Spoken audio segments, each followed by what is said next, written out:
Bom, no vídeo anterior nós falamos de uma maneira resumida o que seria o espiritismo.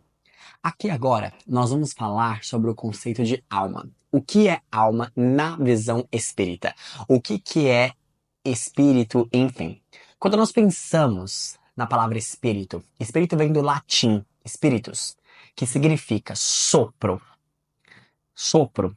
Bom, quando nós falamos sobre a ideia de alma, que é uma palavra muito utilizada em vários meios, apesar de ser uma única palavra, ela pode representar diferentes significados. Que inclusive o próprio Allan Kardec sugere dividi-las para facilitar o entendimento. Como assim? A alma pode ser entendida por alguns como sendo a causa da matéria, ou seja, não, eu acredito que exista alma sim, mas ela é uma consequência, a consciência é uma consequência da matéria. Então a matéria, o orgânico, o corpo físico, a junção forma a consciência. O meu pensamento, a minha intuição, nada mais, nada menos do que é um aglomerado ali de células que geram essa resposta. E aí a pessoa poderia, então, chamar essa situação de alma. É a minha alma. A minha consciência aqui gerada pelo meu cérebro é a minha alma. Essa seria uma definição que Allan Kardec chama de alma material. Essa definição, ela está muito ligada com a crença materialista, daqueles que acreditam que com o fim da matéria, acaba-se a alma, acaba-se a consciência. Em outras palavras, a alma é tido como uma consequência da matéria e não uma causa.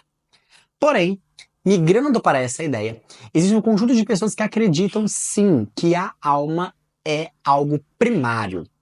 É algo que não depende da matéria e a morte nada mais e nada menos do que a destruição do veículo físico. Sendo que neste processo, a alma permaneceria ali indestrutível, certo? Porém, existem aqueles que acreditam nesta ideia, sendo que a alma é uma centelha, ela é uma parte de uma alma universal, de uma inteligência suprema, e ao morrer, ela retornaria ao todo. Essa é uma questão muito voltada, essa crença é muito voltada e ligada ao panteísmo, ou seja, a ideia de que ao morrer, ela retorna ao mundo da consciência, ao mundo da inteligência, sendo que então a minha consciência, a minha alma seria uma parte de um todo.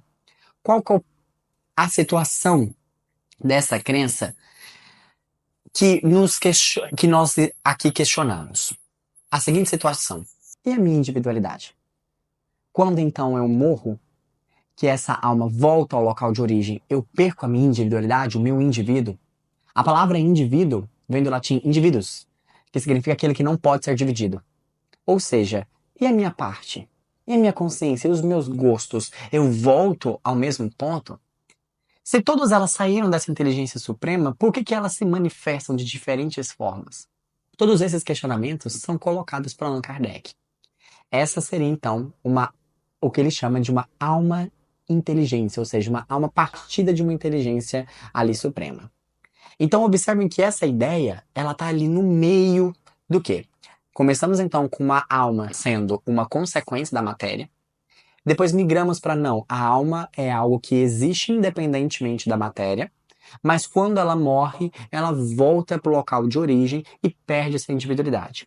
E aí nós temos então a crença proposta pela doutrina espírita, e o próprio Allan Kardec chama de alma espírita, que seria o quê? A alma, ela é pré-existente da matéria, ela é indivisível, indestrutível. A morte é apenas a destruição do veículo físico e quando ocorre este processo, a individualidade permanece intacta. Essa seria a definição de alma espírita. Então, resumindo, qual é o conceito de alma para a doutrina espírita? Nós espíritas acreditamos que a alma, ela não depende da matéria, é algo pré-existente. A alma para nós é uma causa e não uma consequência, é o ponto de partida e não o fim. E com a morte, ela permanece intacta, é indestrutível, e com a morte, sim, a nossa individualidade é mantida intacta. Uma vez então entendido essas ideias, vamos então comentar um pouquinho sobre a origem, o surgimento da doutrina espírita